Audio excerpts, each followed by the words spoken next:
Hi guys, and welcome to the Lifestyle Design Secrets podcast, where we talk about fitness, nutrition, mindset, and a whole lot more. Thank you for everyone who's listened to all our episodes so far and taken the time to leave a review. If you do enjoy this episode and want the free content to keep on coming, please do take 2 seconds to leave us a 5-star review. Thanks again. Now let's dive in. Hello everyone and welcome back to the podcast. Today I'm recording with an old university friend, Fleur Lonsdale, who is up north at the moment. I'm going to butcher the pronunciation. Fleur, where are you? In TRI. TRI. Surprised You've got a couple of really British accents today. I didn't even think about that. It comes up when you feel about it. It's near Matakana. Oh, I love Matakana. Yeah, about 40 I'm minutes. so jealous.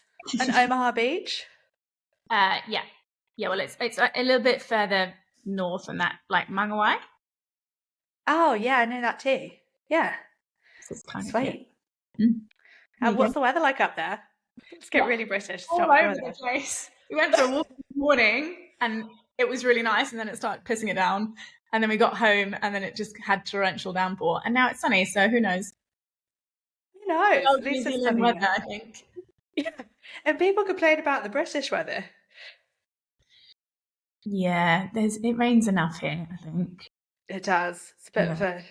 We had torrential. We actually, the last podcast in 2 halves because it was so torrential. Wanaka, the whole of Wanaka had a power cut. Really? Because of Yeah, Wow. the whole of Wanaka got cut off, and Queenstown had a state of emergency. And have you heard that they have to boil their water because they've got something in their water supply? I can't remember what it's called, but like some kind of stomach bug. Oh no. Yeah, it's crazy. Anyway, we completely digressed. So Fleur and I actually met back at university. Oh my God, 2007? Yeah, must have been 2007. And we were both studying geography. How funny. Which seems so weird. I mean, so random. And Fleur is now a mindset transformation coach and is actually also specialising in pregnancy loss coaching, which we'll get into. Fleur, do you reckon you use any of your geography degree? Nope. I don't even remember what we studied at uni, literally. I had this conversation the other day and I was like, I loved uni for the social aspect. Like, I really made the most of the social aspect of uni and all of the clubs and OTC, but I think that education was a real waste of time for me. Do you reckon? Yeah, 100%. Yeah, that's so interesting because I use quite a lot of, I don't know if you did this, but I studied the geographies of obesity. There was a huge geographies of health aspect. What did geographies of health? I don't remember it. Yeah. That's what really stuck with me. That's part of why I started my business. So it's interesting because at the time, I had no idea how it would be relevant.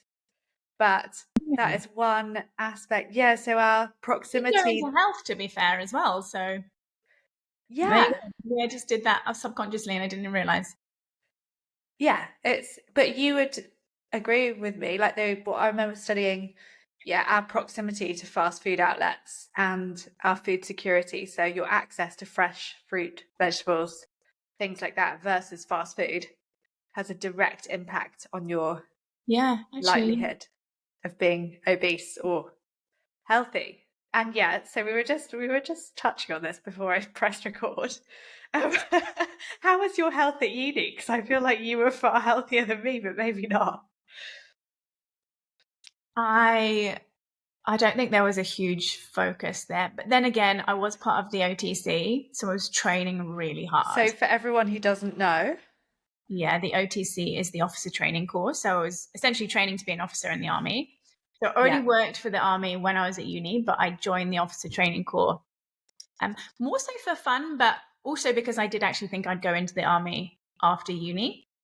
Yeah. And so we had to train we had to train a lot. We had a lot of fitness tests. And if we wanted to get picked for the trip, so I managed to get, I was captain of the ski team and went to the Himalayas hiking for 3 weeks, and it was all basically paid for if you made it through.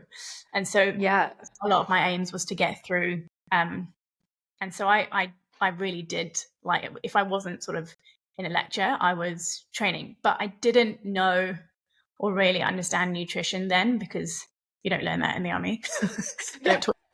That's so true, actually. And that's, first of all, it's really interesting that you had that focus. So when you weren't in lectures, you were training. I had zero focus. I was also partying or socializing. Kind of. Yeah.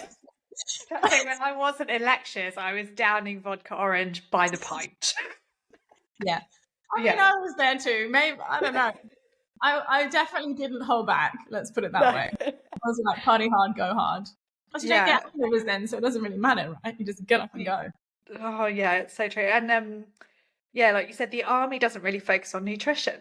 Because I remember my ex Tim joining the army, and multiple of my friends, and some of the food that they got fed, well, they don't really tell you at all, do they?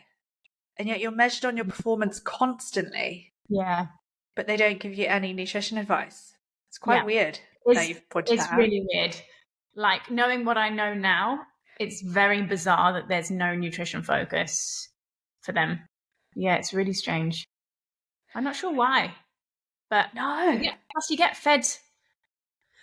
Well, depending on where you're staying, like, some food can be really good, but some of it's pretty average. You get fed a lot of shite. Like, I remember the packs that they got to, like, take on exercise and stuff. Oh, exercise food is horrendous. Yeah. Horrific. But it's like heavy on the calories, right? So that you can... And that's the idea. So you can sustain it all. Yeah. So based on what you were doing at uni versus what you know now about nutrition, what would you say you wish you'd known back then?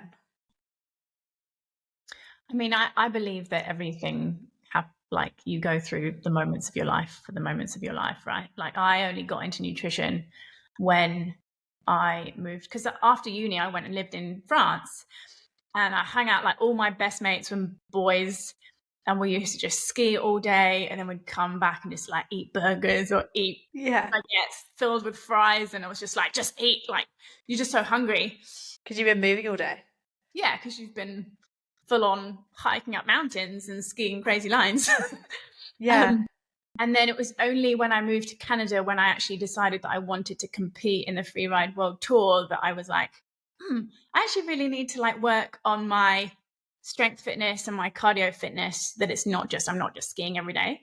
So then I started hitting the gym, and then I started reading the books, and then listening to the podcasts and doing courses. And that's when Josh sort of got into it too, who's my partner. And then we were like, oh, okay. And then I did all the different diets. I tried all of the different things. What did you try? I went paleo, I went vegan, I went vegetarian, I went keto. I feel like I just did all of the things. I was like, I don't know what's going to work, so I might as well try it all and see what works for me. How did you, are there any that you liked doing to the extremity, or that you found that you liked of each different aspect? I quite liked all of them. I feel like I've got one of those bodies who is fairly adaptable. So I don't really like restricting things. So now I'm a bit more balanced. I like having a bit more of balance, and if I want to eat something, I'm going to eat it. Yeah. I'm not going to be like, oh, I really want to eat that, but I can't eat it because it doesn't align with my diet. I'm just like, no, that's actually not good. I don't believe that's good for our bodies to do that. If we want to eat something, we should eat it. Yeah. I guess I just realized what was the nutritional value of foods. So I kind of just cut out breads, cut out things like pasta and things that actually just weren't really adding much to me. Yeah.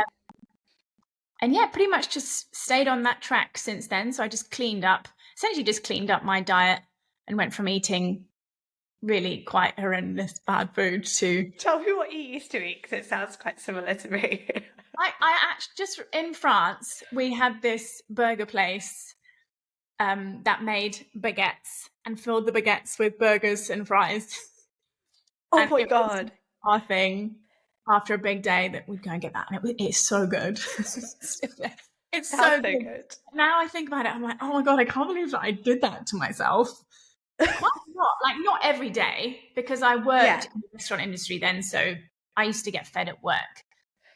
But I just kind of ate, and I wasn't in. I mean, I wasn't like huge, but I also was drinking a lot, so you could just see the inflammation like in my face, in my body. You can just looking at That's it now. You know, you can just yeah. look like, oh, it's quite inflamed. It wasn't Yeah. really that much. I was probably drinking far too heavily than I probably was drinking more then than I was at uni. I'm gonna have to look up a photo of us from uni because again, I didn't think you looked that bad, but inflamed is the word, I actually right? think I looked better at uni than I did when I was working in the ski In, season. oh yeah, in France. Yeah, Yeah, it 'cause I takes was its toll on your body, skiing doesn't all it? day and then not going to bed till like 3 a.m., waking up at 7 a.m. to go skiing all day to then work all night. I was just going for it. Yeah. Which, like you say, is such an important part of life at the time. And you probably thought it was great. It was. And you look back and you're like, ooh, poor Yeah. body.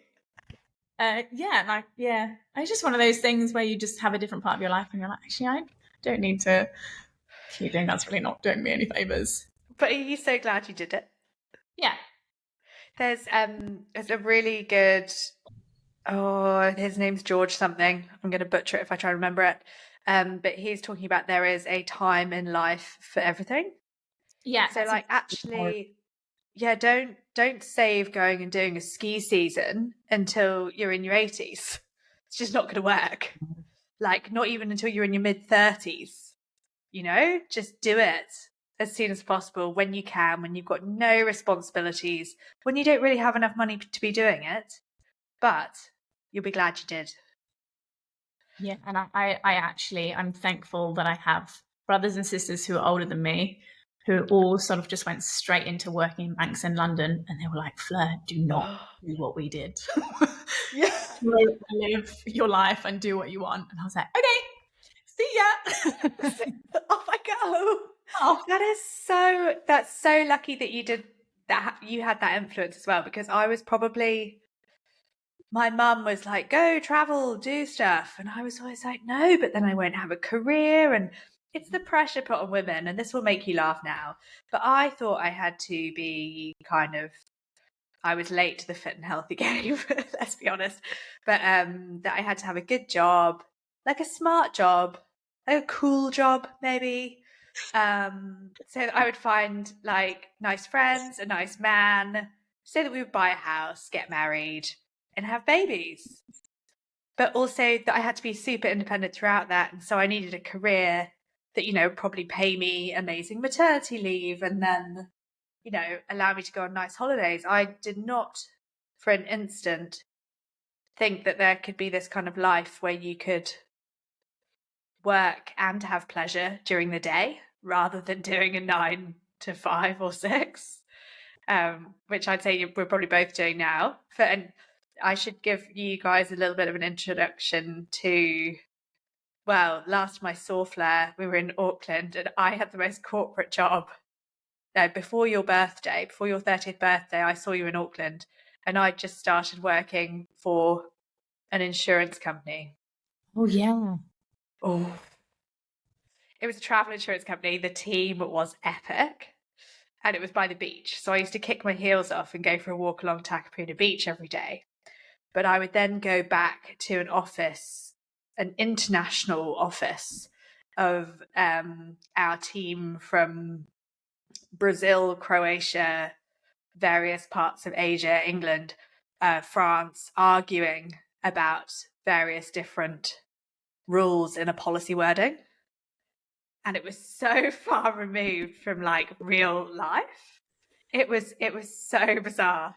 It was so I feel your brothers and sisters' pain, and you're lucky that they gave you that example, because I remember asking you and I was like, I just don't understand. I think you're already coaching at the time. Yeah, Or I you think were I was doing my Juice Plus business then, I think. Juice Plus. Are you still doing that now? Yeah. Still doing that. Yeah. I want to ask you about that in a minute because I was like, how do you make money? Because I just see you skiing and surfing and having fun all the time. I just didn't understand how it was possible. It's true. Blair was People one of don't the. understand. People don't get it. They don't believe you. They don't believe it's true. Literally. It's a thing. So tell me more about, well, Juice Plus, first of all, but also your coaching business. So what that looks like for you. Sure. So Juice Plus is a network marketing company. So we have a product and we have a team, and we also have a holistic health program. So within that holistic health program, we have everything to do with gut health, hormones, cycle, understanding your cycle, and then a whole bunch of recipes, exercises, mindset. There's a whole bunch of stuff in there, right? And then Juice Plus is a product that goes along with the program. So Juice Plus is capsule form or gummy form of basically just fruits, veggies, and berries, which are all cooked, all picked at their peak of ripeness, and are all done in like non-GMO, like basically organic farms. Yeah. To just get everything that you need in your body so that your body starts doing everything that it's meant to do, which for me, I had no idea about. Like, I understood nutrition, which is why I actually started the product in the first place. I had no idea what it would do to my body. And I had never had a cycle for 9, 10. I had like one cycle. Basically, I had one cycle a year. What? And I thought that was normal. Yeah. For how long? Like since my period started. So from being a teenager to being 29, maybe, or 28. I can't remember. Oh my goodness. I had one period every 9 to 10 months. And it was like all hell would break loose. I would be in bed. I would struggle. I actually carried around a jar of ibuprofen because it's the only way I could get through the day. It was horrendous. I used to hate it. And I just thought that was just the way I was meant to be. I just thought that was me. Oh my gosh. And it was only until I started Juice Plus, after 3 months of being on Juice Plus, I had a period. And I was like, there's no way that fruits, berries, and vegetables are going to like do that to me. Like, come on. And then I had another period the month after that. And I was like, really? And ever since then, I've had a cycle every month. And I went from them being like 2 weeks long to like 3 to 4 days long. I haven't had to take ibuprofen for a period for 5 or so years now. That is insane. Yeah. And I was like, do that for me when it's literally just fruits and veggies. I was like, what's it going to do for other people? That's really interesting because I've mentioned this briefly, but I've got 2 women. One, she was 21. She was a vegan. Absolutely lovely gal, but she was eating porridge, rice cakes with nut butter, and then a protein shake, a non-vegan protein shake filled with like sugar and maltodextrin and things like that because she was going to the gym. Yeah, and her nutrition was terrible. And then rice or pasta for dinner. And we added in a lot more vegan. We kept it vegan, but vegan protein and fat sources. You still need it, man. And I thought that was the trigger, but in hindsight, I wonder whether it was also because she added in a load more fruit and veggies. I mean, probably all together, right? But protein's pretty important too. But yeah, so interesting. So yeah, anyway, so I do that, and then so I've done a lot of mindset work because I started that business. Basically, business is mindset, right? Like everything to do with business is mindset. We just think it's all about strategy and marketing or whatever, and actually it all comes down to mindset, like number one. Business and our bodies, I reckon. Yeah, for sure. And, so after doing a lot of mindset stuff, I just realized the importance of it. And then last year I got pregnant in, June, maybe. And then we lost our little girl in November. And I just lost the plot. In a good place. I just sort of felt like I lost my identity. I felt like I lost myself. I felt like I didn't I didn't know who I was anymore, and I couldn't be online. So all my business is online, basically. I just couldn't bring myself to be on social media, as you can probably understand. 100%. I didn't want to do anything. I literally wanted to just like hide away, and I just sort of would sit home and watch movies so that I didn't have to think about my life. And then I was like, I gave myself a bit of time, and then I was like, okay, I need to get out of this hole. Like, I need to get out of this headspace. How do I get out of this headspace? And I was like, I've done all the work. Come on, Fleur, you know what to do. Like, do all the things. And so I was like, do all the things, do all the things. And I was like, okay, I still can't get out of this. You actually went external and got more mindset coaching and support, didn't you? So at this point I did, yeah. So at that point I realized I can't do this from everything I know so far. Something is not working the way that I believe it should be working. So what do I need to do? And one of my friends had, in fact, one of my girls who I do Juice Plus with messaged me, or I'd actually seen her before. And, you know, anyway, she shared with me her story, and I was like, maybe I should go do the course that she did. One of those things that I'm very much based on intuition. So I will, if something feels right, I'll go do it. Yeah. And so I decided to go do this course that was in Australia. It was an NLP integrated course, which means... Did you go over to Australia to do it, or you did it here? Actually, I did it online. Yeah. It was full on, though. I think it would have been a lot easier if I was in person, because it was like 12 to 15-hour days. Oh, my goodness. So staring at a screen for 15 or 12 to 15 hours is quite full on. In how many days was it? Like an intensive? 7 days. 7 days, okay. Yeah. But saying that, it was so captivating, and you're learning so much that you don't even want to go to bed. It's finally funny. It's like, I don't want to go to bed. Let's keep going. That's a sign that you're doing the right thing, though, right? Yeah. Learning what you need to learn. And after that course, I just felt like a totally different human. I'd gone in and I was feeling really just kind of stuck in myself. I was feeling just not my happiness, and I was really not excited about life. And I was definitely not excited about getting pregnant again, because obviously when you lose a baby, you think, okay, when do we try again? And I was just like, I don't want to go there. I really, as much as I want to be a mum right now, I can't do it. Yeah. So anyway, after doing that course, I was actually excited about getting pregnant again. I was excited about life, and I was like, okay, I've got myself back. I'm like, this is great. This is good. And at that point, I actually went traveling after that, went back to Europe for a couple of months, and I was like, I'm just going to have a break. I'm just going to integrate all the things that I've learned, do all the things that I'm doing, and just spend some time with my family and friends who I hadn't seen since pre-COVID. Yeah. And then I was like, I need to do this for other people. Like, this is quite major. For someone who's done all the courses under the sun, I swear I've done every course. I was about to say, what's the one that you've just done? Sorry to cut into your train of thought. The recent one or that one? Yeah, that one. What's it called? That one's an integrated NLP course. What does that mean? So NLP is Neuro-linguistic Programming. Yeah. If you know Tony Robbins, it's what he started basically doing. Yeah, for any listeners who have no clue, what does that what does that mean? So Neuro-linguistic Program is basically reprogramming your brain, essentially, in these terms, using language and using different sort of modalities and techniques. Mm-hmm. So there's a lot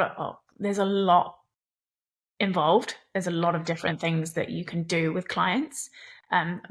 We also learn how to do hypnosis, and we learn how to do emotional change, which is basically just working with your subconscious mind to rewire emotions and beliefs. So whether you've got that in your life, whether you've got that in past lives, or it's been passed down to you genealogically from parents, which often our beliefs are, we actually go in and we get to rewire those so that you come out and you don't even really know what that belief is anymore. Or you know how that's really interesting. And is it Dr. Tara Swartz? Have you heard of her? No. She's really cool. I'll send you a link after this, but she was a psychiatrist, I think, and then wrote a book called The Source. So basically explaining the law of attraction and manifestation. So when you think of something you want, you could attract it into your life, which everyone glosses over, rolls their eyes and goes, what a ridiculous thing to think. She explains it fully through neuroscience. Cool. And she also delves into exactly what you're talking about. So like reprogramming that subconscious. She talks about like the levels of belief and trauma and things that we can actually, like you say, intergenerational trauma and things like that you can gather from your parents, even further generations back.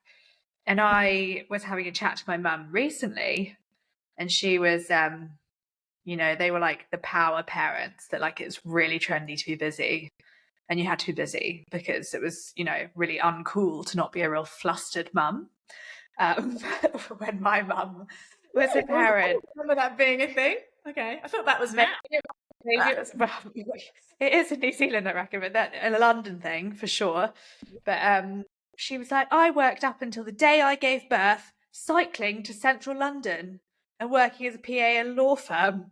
And I was listening to this podcast going, oh dear God, because they were talking about the levels of anxiety that you can pass on to a child For sure. in utero. And I was like, she was cycling through one of the most dangerous cities in the world and going and working in a corporate office job up until the day she gave birth. Thanks, Mum. I won't blame you for my subtle anxiety some days. Did make me giggle though. Anyway, yes, back to you, Fleur. So yeah, NLP. Yeah. So that's the course that I did, and then recently I just did a quantum healing course as well. Ooh, tell me more about that. This one's a little bit difficult to explain, but essentially it works with prana energy, so life force energy in your body. Yeah. Your chakras. So it's almost a blend of spirituality, physics, and energetics. Yeah. So it's about healing the body, and often I would use this in terms of like people who struggle with pain, whether that's like gut health issues or like problems with muscles, like chronic pain, because a lot of chronic pain stems from emotional trauma, and often no one realizes the fact. That's exactly what Dr. Tara was talking about as well. How much with like gut issues and gut problems. Yeah. So much of that stems from trauma that people have no idea about. And so it's something that I'm doing alongside NLP. So I'm not just doing it separate. I'm actually doing it as a combination because normally it works quite well as that. So working on the beliefs, working on the emotions, and then using things like chakras or crystals or essential oils or color therapy to help people basically release the emotion and the pain that they're holding on to. Yeah, that's so interesting. It's pretty cool. It's pretty amazing. And that's how I got pain-free. I was in the UK. I went for a run and I had to like go and have a whole bunch of needles put in, a whole bunch of massages because I was just in so much pain in my hip. That had been there for 2 years since I had an accident. I obviously thought, well, I've obviously got this pain in my hip because I've had an accident and I smashed it. Turns out it was all emotional. I went into this, I don't even know what, I couldn't even tell you why, but I went into this quantum healing course and I left and I was like, oh my God, I don't have any pain in my hip.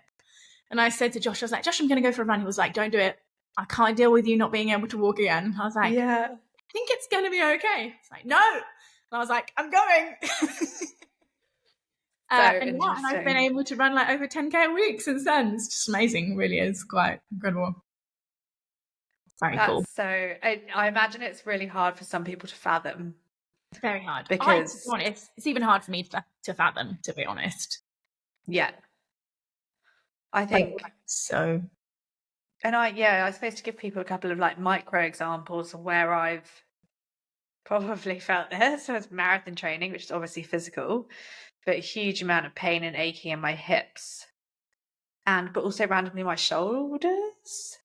And people talking about how are they related somehow? But like, people talk about the weight in your shoulders. The weight on your shoulders, like the emotional weight. trying to think what I was going through at the time. Different parts of your body actually link to different things. Yeah. I don't have that list in front of me, but it's something that you can look up.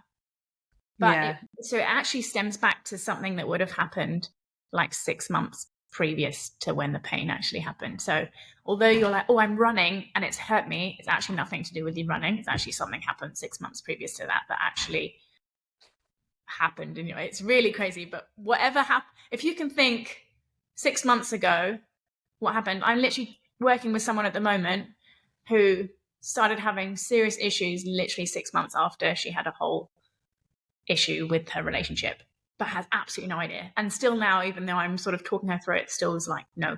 I'm like, yes. So do you have any examples? Because we need to heal this. We need to heal what happened in that relationship so that we can heal you. Is the relationship, without getting too creepy into your client's life, are they still together, or is it a relationship that ended? Yeah. I reckon we carry lots through relationship trauma, without a doubt, without giving too much away.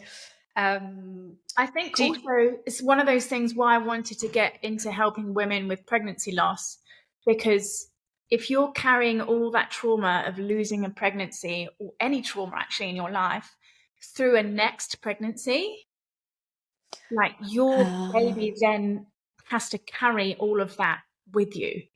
So whatever anxiety and fear that you're going through, your baby is feeling that through that entire pregnancy. Yeah. Which I can't scientifically say that this is a fact, but I often feel that people have multiple miscarriages because they're not healing from the first one. Like you say, I couldn't put scientific backing behind that, but just a lot of the stuff that I've been listening to recently around cortisol, and obviously, again, this lady Tara was saying about how cortisol is literally contagious. So like in a toxic office environment, which I've definitely been in, you literally transfer cortisol to your colleagues if you're stressed. If you're the boss, if you have a toxic boss, they are transferring their stress to you, whether they believe they are or not. And you actually can't get away from it. So likewise in utero, like you're not even separated from that little being. So every single spike of cortisol and bit of stress and anxiety that you feel goes directly to them. 100%. And I know you can't ever blame yourself, and there's so many different causes and no one really knows, but one of the biggest contributing factors to babies being, struggling with development or being irritable after they're born and struggling to settle, again, is the stress that the mum's been through. Yeah. And it's not even just the mum, right? Yeah. Like it's everything that's sort of going on. The environment they're exposed to. Free to that too, because it's your grandma. Because your eggs were built in your grandma, right? So you've got so much. You're carrying everything from your grand's lineage, basically. So it's not even, there's so much more to it. And that's the thing with these things is you can't prove anything, and you can't, it's all very, I guess people would say woo-woo, but it's a thing. It is woo-woo, but it's so scientific. And this is why I love ancestral wisdom. They were talking about in this podcast the other day. The reason that women sync their periods. Have you heard this? No, I don't think so. Absolutely fascinating. So, if you live with other women, or you work with other women in a very female office 8 to 9 hours a day, your estrogen and your progesterone, particularly one alpha female, will bring the others into sync with her. Yep. Yeah, very, very interesting. And that's because back in the day, the alpha male used to have to impregnate as many females as possible before he left, because he'd go away hunting and go away for weeks or months may not even return. So he'd have to be able to impregnate, first of all, the alpha female, but then as many females as possible at the same time. before he left. That makes so much sense though, right? Yeah, and people will go, oh, it's so woo-woo. Why do we sync our periods? Full scientific fact. Yeah. Mind blown. That is awesome. Yeah, I always just thought that was an energetic thing, actually. Yeah, well, I think it is. So it's hormonal. It's the fact that we give out our hormones, For like sure. we do cortisol. Estrogen and progesterone comes through our skin, which is why, you're hornier at certain times of the month and things like that. And that is also pheromones, I think, isn't it? I'm getting into territory I really don't know too much about now, but there's reasons that you're more energetic, alive, magnetic 100%. at certain times of the month. Oh my God, it is so raining interesting. so hard right now. Is it? You better not have a power cut this week. I know.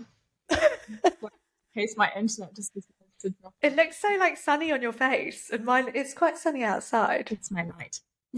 Oh, have you got a nice ring light going on? I need a nicer ring light. Just thought that was beautifully done makeup. Right, so the other thing I wanted to ask you about, so on your Facebook page, which I have to show people how to look you up, relationship coaching. Was it relationship coaching that you'd done recently?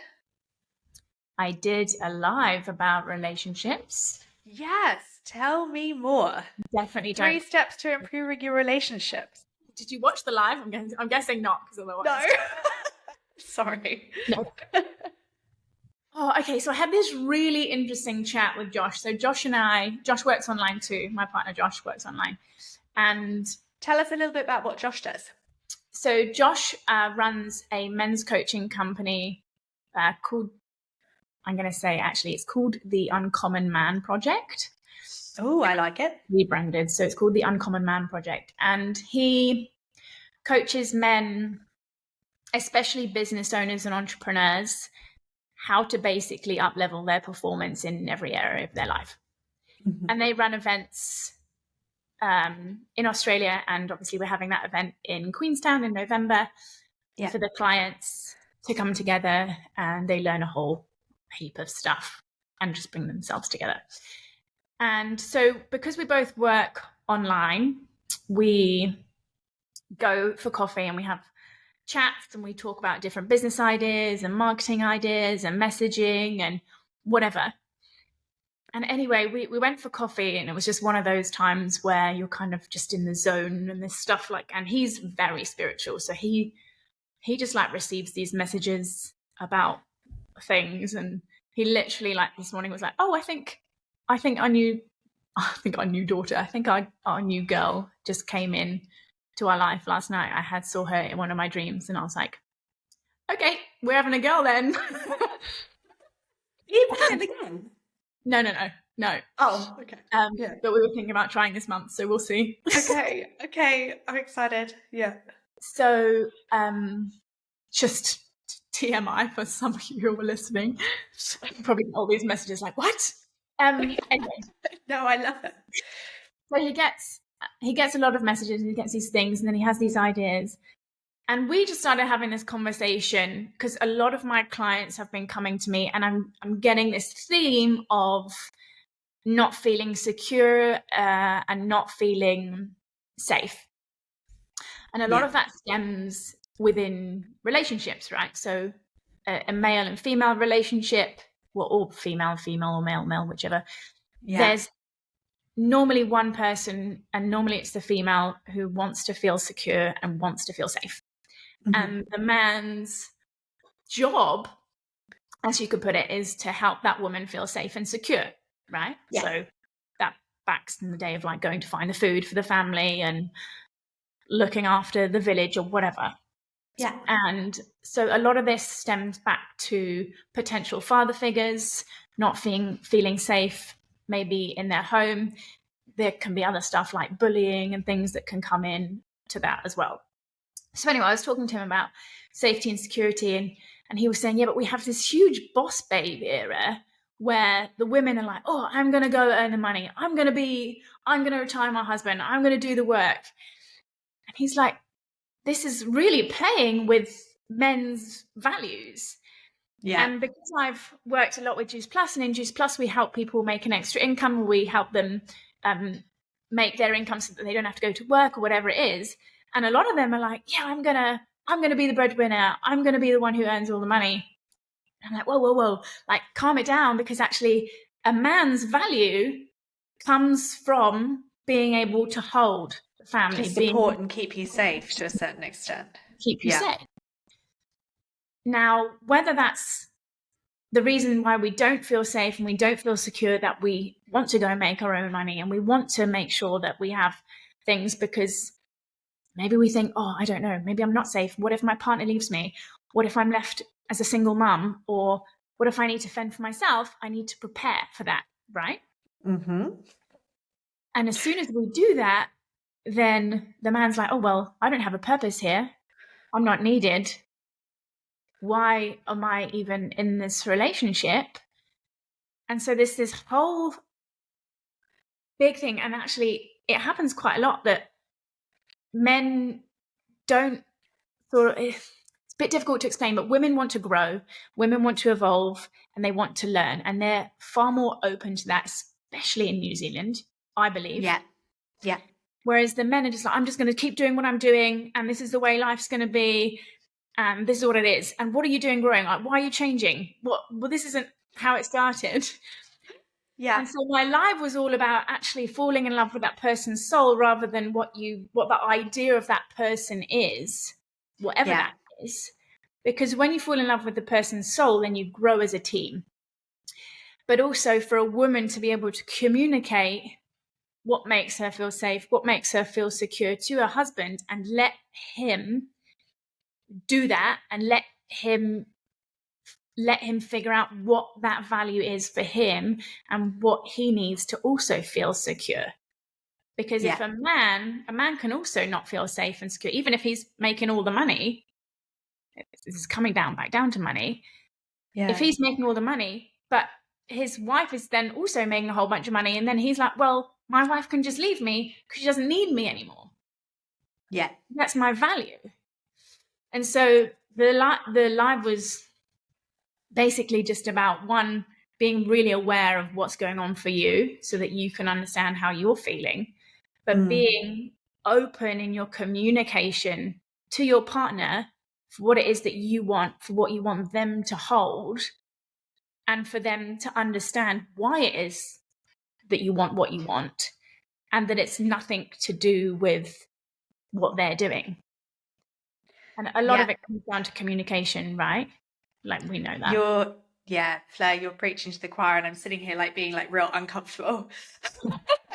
Because I mentioned it before, I think, but like my high school principal was this absolute feminist whose daughter was an actress, and we all had to have careers and be independent when our husbands finally divorced us. I don't know if she was divorced, but she had that mentality about her. And so I think I've really struggled, because I think in the past, because I've believed I had to be this independent woman and do it all myself, I've gone for guys who can't necessarily provide the safety and security that I want, even though I want it. Yeah. If that makes sense. 100%. So there's a lot of silly behaviour from my point there. And then actually struggling with Scott, my now husband, when I was like, wait, he's nice, he's available, he's like quite successful in his job, like he's already got 2 children, so he's good at that, they're still alive. Just very, very like safe, secure man. Yeah. And I catch myself often just still trying to fight and hustle and try and make as much money as he does, if not more. Why? Yeah. Like literally why? And it's not a competition, like you say, and it's getting back to that loving their soul, knowing their soul, and communicating, rather than trying to be in competition with your partner. Yeah, and it's not a competition because you're a team, right? Oh yeah, I think yes. 100%. I think And I think when you feel that, and a lot of that comes down to our masculine and feminine energies too, right? Because I was about as to mention that. if we're a woman and we're stuck in our masculine energy, then we're always hustling, we're always going for it. And we're not made for that. Our cycles aren't made for that, right? Yeah, I've been yeah, there too. Like, I'm yeah. like, yeah, that was me. I remember working on the super yachts and I used to run a team. There was 10 or 12 men and I was the only girl. And I was always pushing to try and be one of the men. I was like, I want to be one of the men. Like, I want to be the one who does that. And I was like, and Yeah. I actually went to see someone because I was having so much pain in my body. Because I think I'd fallen or something, like hoisting down one of the sails, or can't remember. We were racing, and I obviously fell down the stairs and hurt myself. And I went to see this physio, and he was like, "You're trying to be the man," and I was like, "Shut up! I am one of them." You sexist asshole. Literally. And Yeah. now, whoa, that guy was so right.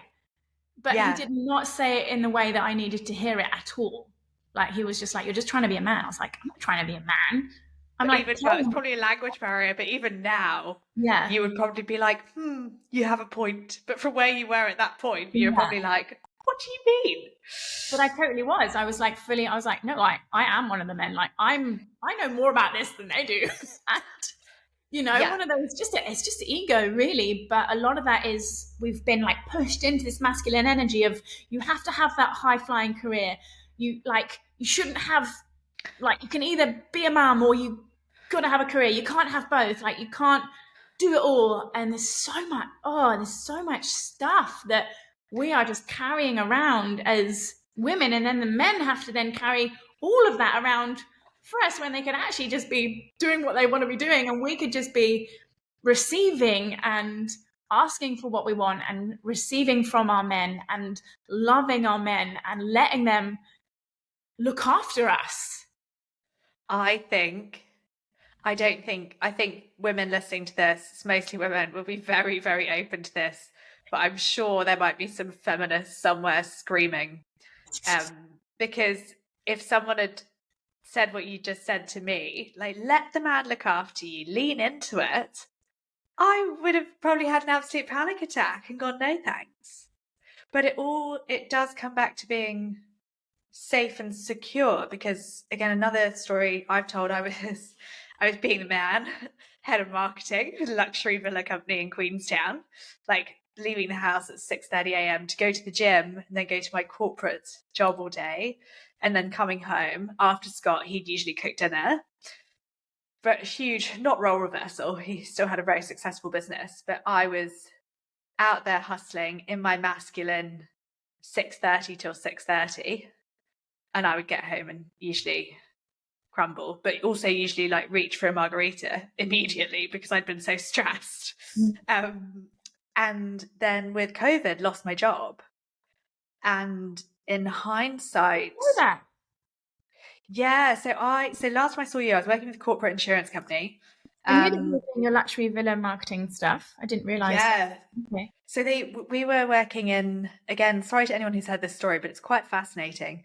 We had some of the most luxury villas in New Zealand, and I was in charge of the villas between $5,000 and $40,000 a night. So really, really up there. So all the guests were like Jeff Bezos, Tom Cruise, Justin Bieber, things like that. And so obviously when COVID happened, none of those people were coming into the country. So the team went from, we've gone from a team of 12 to 20 within a year, doubled the portfolio and trebled bookings. From a team of 20, they went down to a team of 2 within the 3 to 6 months following COVID. Yeah, so really tough for everyone there. But I was one of the first to go, being head of marketing, one of the biggest salaries. They're like, yeah, you're out. Yeah. Yeah, we have no Americans for you to market to anymore. and it was the day before we went to Australia on holiday, which in hindsight was such a blessing because I got this week in Australia that had already been paid for just to go, what the fuck am I going to do with my life? And I will never forget being stood on the balcony, never, ever, ever having to be, had I been forced into giving in to my feminine. It shouldn't be called giving in, but what, sorry? Receiving your feminine. Yeah, and like I was going, what the fuck am I going to do, honey? Sat there sipping a gin, and Scott was like, honey, you can, you know, if you worked at McDonald's, as long as you were happy, I wouldn't care. And I was like, sorry, what? It was literally like, I thought you fancied me because we'd only been together a year, you know, because I was like successful and did all this cool shit. And he was like, yeah, couldn't care less. Yeah. And now we both work from home, which has its own fun, which I'd love to get, because that's got its own challenges, because rather than having that time apart and having your own separate lives and being slightly independent and coming home at the end of every day and going, honey, how was your day? Like, he literally sits 4 feet away. So Ooh, like, that's a bit hard. I'm surprised you can do that. We actually, yeah. I'm like, no, I have my office, you have yours. That's good. Yeah. No, it's not too bad, but it's interesting. And I think some days I take myself to the gym in Wanaka and go and see clients and have kind of intentional days out, which is quite nice to then come back together. And I've just booked a holiday with Alice Rook. Do you remember her? No. From uni? Oh, we're going to Hawaii.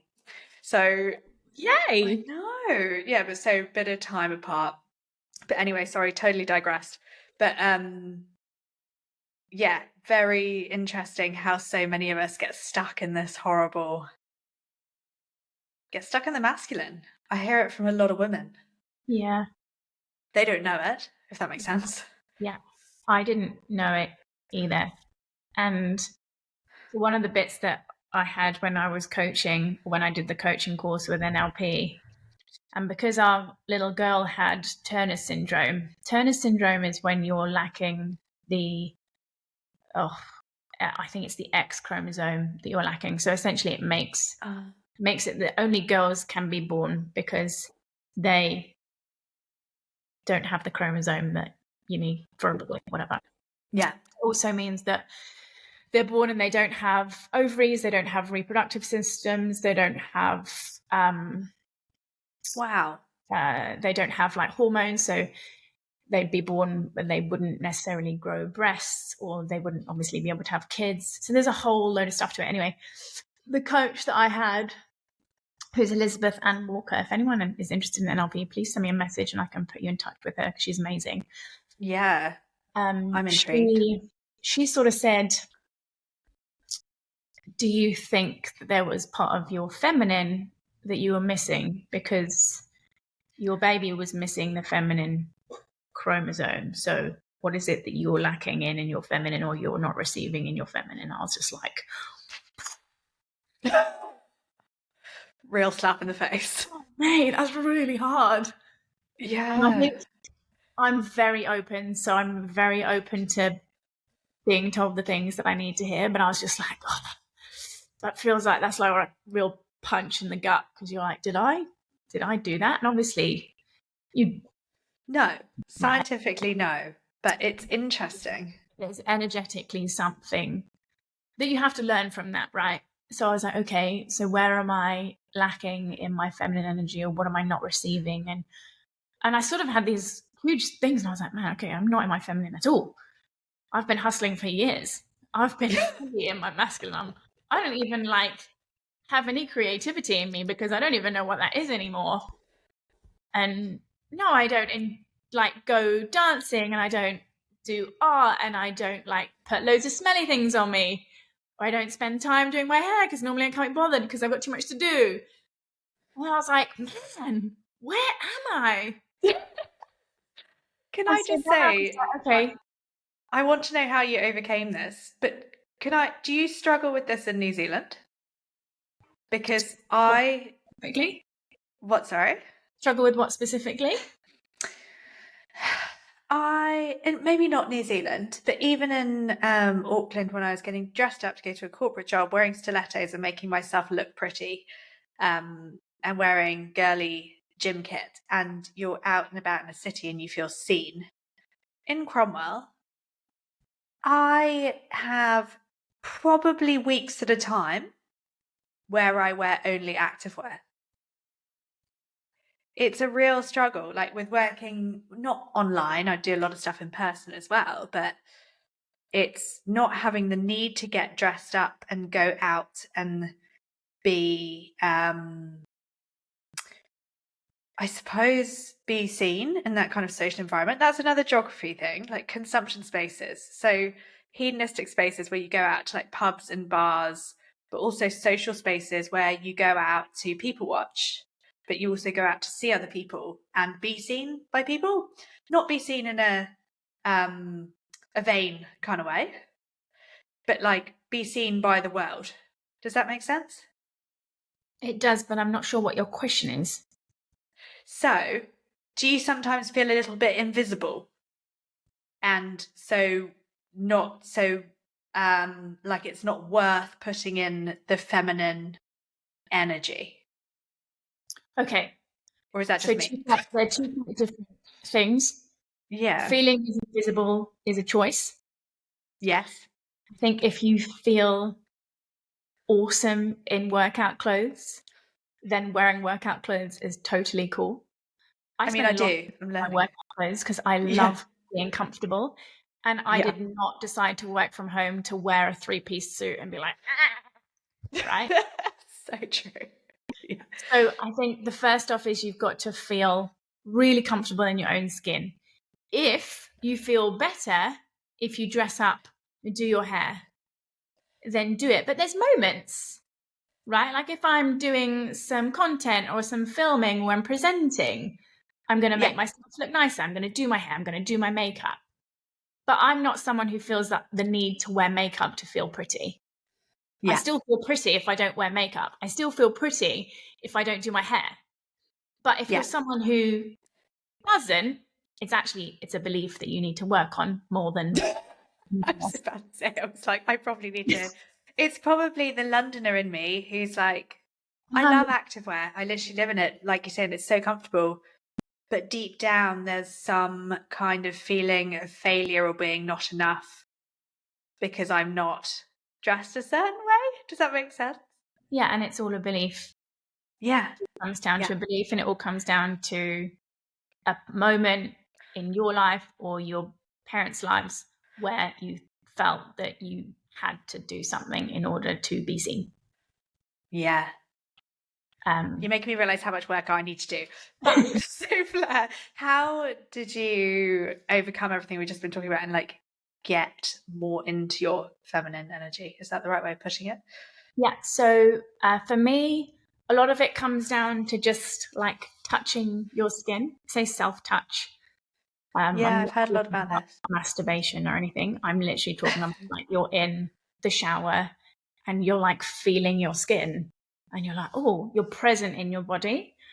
Yeah. Really important. Even when you're like washing your hair, just like really enjoying like washing your hair or giving your head like a massage or whatever. Physical touch, right? That we kind of just rush through these days. Yeah. Yeah. Even just like putting moisturizer on your skin and not just being like, I literally used to do this. I'd be like, that was me. That's me. Literally, like, that was it. Whereas now I'm like, oh, I'm going to really enjoy like putting this on my skin and just like rubbing it in and I'm like, oh, it's so nice. It feels so good. And honestly, that for me in itself is just like, oh yeah, I feel it's such a different experience to just like, quickly, gotta get out of the house. Yeah.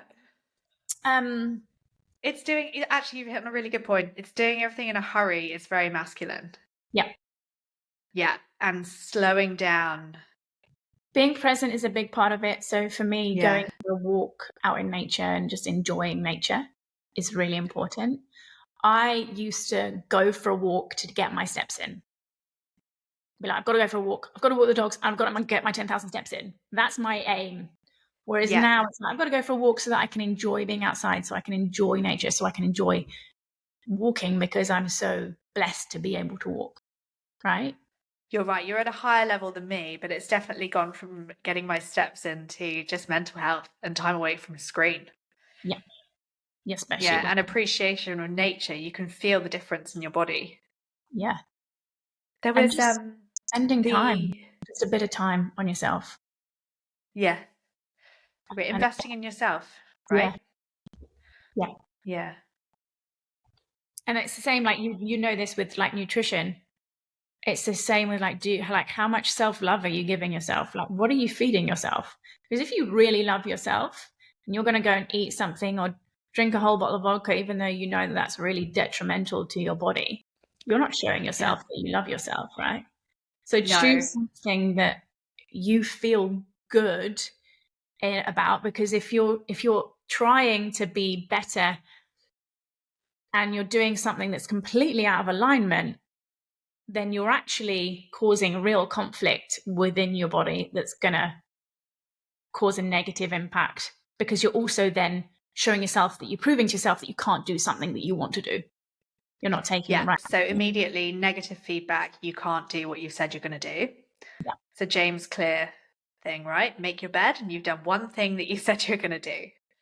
And I think a huge amount of what I see in women in particular, but also men, is making choices in the masculine and making choices in scarcity. So, I get this one pick from this restaurant, I'm going to have the most decadent thing on the menu. I might not get to come here again. That's how people choose their food. Or I'm really starving, so I'm going to go for, something quite bad, even though their health goals and what they know they should eat is probably quite different. But a real position of lack, and then also rushing, grabbing lunch on the go, not stopping to prepare your meals, which is actually a very feminine thing to do. Like, again, we're going to really piss off the feminines, be like, get in the kitchen, ladies.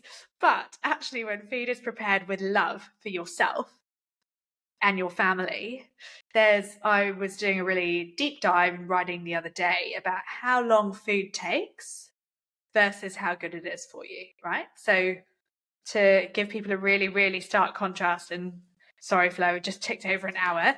I thought I'd let you go. So Scott went out hunting, and so he went out hunting with 2 teenage kids. They shot 2 deer, had to butcher the deer on the side of the hill, had to carry a 30-kilo pack back up the hill, get in his truck, drive home, put the animal in the fridge, then butcher it later that week after it had rested for 2-3 days. And I think there was 30 to 50 meals for the family from this deer that had been eating grass, very lean venison, versus, and think how many calories he'd burned. I know that sounds ridiculous. We've still got to cook the steak or cook a curry, so we haven't even cooked the food yet, right? And the amount of effort that's gone into that. And an interesting one in the blue zones, I don't know how I feel about the blue zone study. There's quite a lot of controversy around them, but they used to grow the grains and mill the grains to make their pasta and their bread. Versus now we go in and buy like a loaf of white bread for $3. We'll go and buy a muffin in 2 seconds. And then at the opposite end of the spectrum is Uber Eats, right? Zero sourcing the food yourself. You don't know what the animal's eaten. You don't know where the veggies have come from. You don't know what oil's in there. You don't know what added sugars are in there. Someone else has cooked the meal for you. They've prepared it for you. They've portioned it for you. They've delivered it to your door and you've barely lifted a finger. Very different calorie burn to start with, but very different energy. Yeah. It's interesting, hey? 100%. And sadly, most people are doing more of the latter. Yeah, because we are living in a world where we think we have to be really busy and do everything all the time. Yeah. And everything is a choice. I think when we realize that everything we do, we get to choose, whether we do it. And a lot of people, Powerful realization, isn't it? yes, a lot of people think, I don't have a choice to do that. I have to do that so I can feed my family. And does depend a little bit on where you are, but when you realize that actually you do get to choose and you can change your life, that's when the big realizations really happen.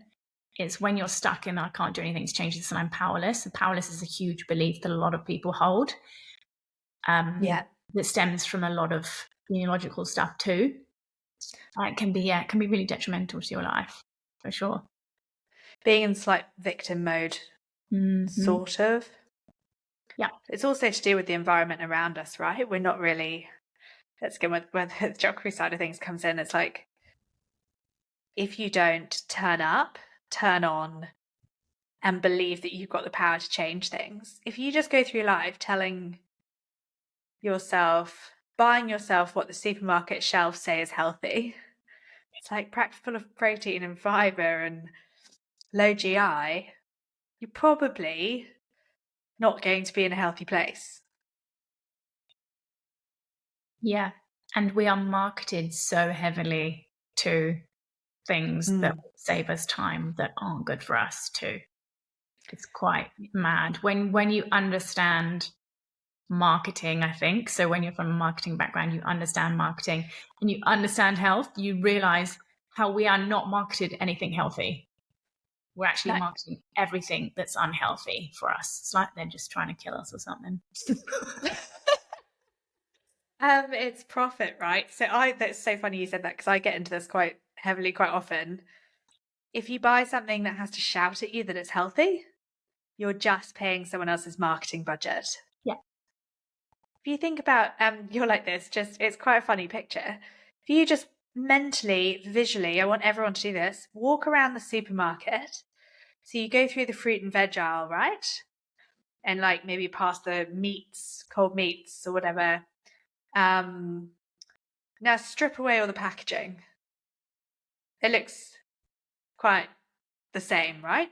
So go into the next aisle full of like soft drinks, and the next aisle full of cereal, and the next aisle full of like bread, flour. How do those shelves look when you take away the packaging? It's just fucking shitty grains spilling everywhere. And sugar. Like it's weird. Yeah. It's pretty mental.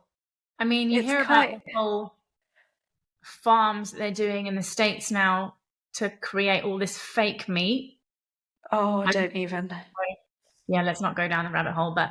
Well, no, I would love to, because isn't it, it's either Italy or France who's been the first country in the world to ban fake meat. And it had to be one of the two of them, because good on them. Yeah, I think it's the perfectly right thing to do. Absolutely. Well, yes. The problem is they're marketing it as being healthy when it's not.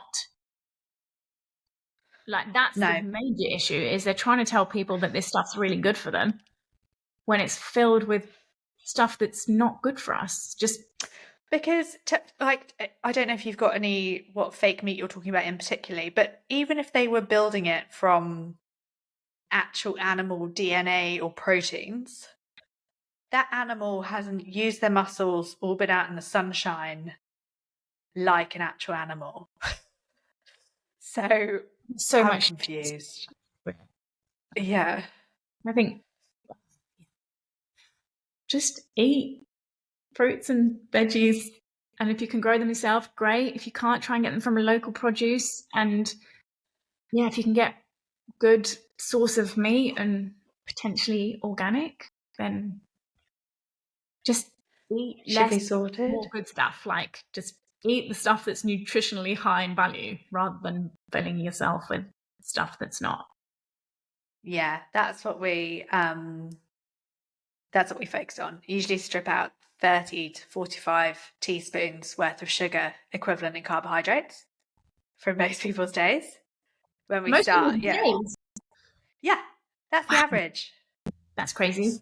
That's quite Yeah, scary. because most people eat like cereal or toast, then like some form of rice cake or muffin, followed by, even people trying to be healthy, maybe some sushi or a bagel, followed by more crackers or chips, and then pasta, or like by the time you stacked it all up throughout the day.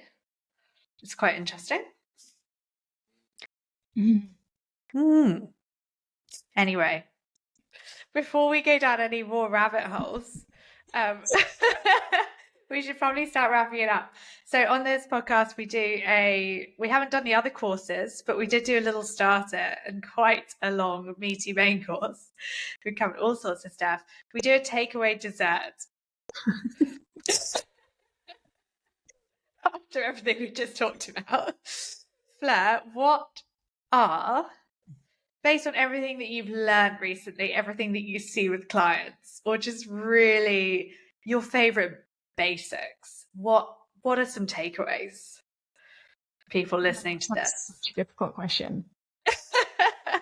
Because we've covered so many broad topics.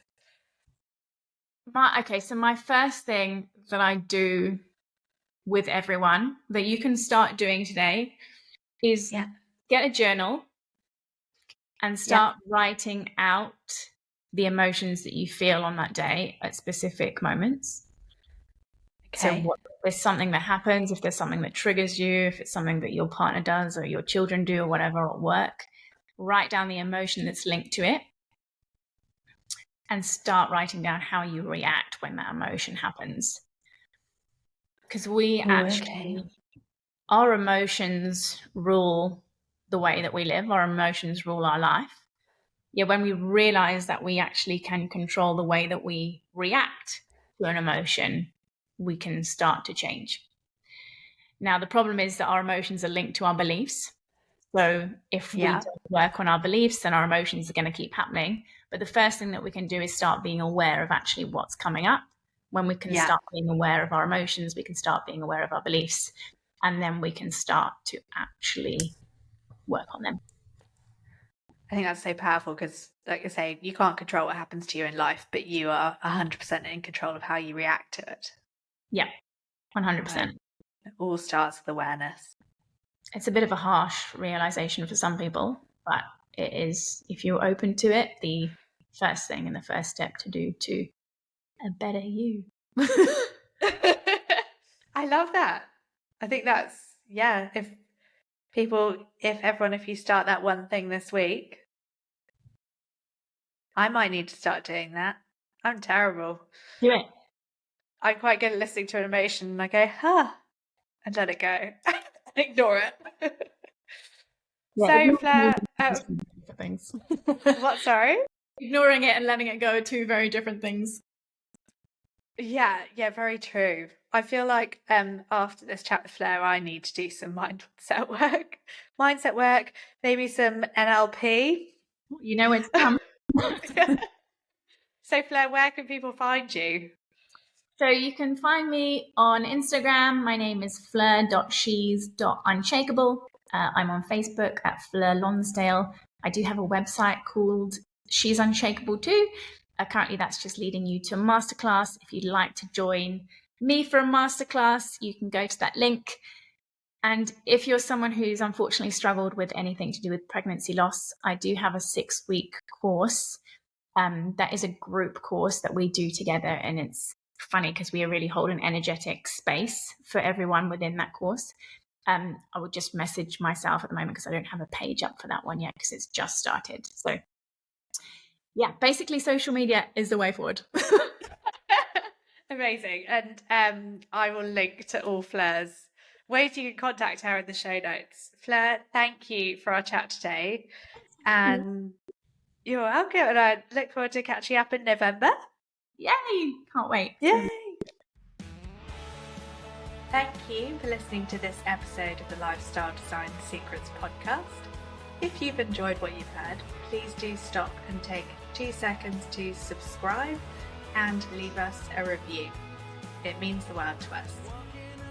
If you are curious about working with us or checking out our new bite-sized guides or our full body reset transformation programs, please do head on over to our website, which is www.amysfitnessandnutrition.co.nz. Have a great day.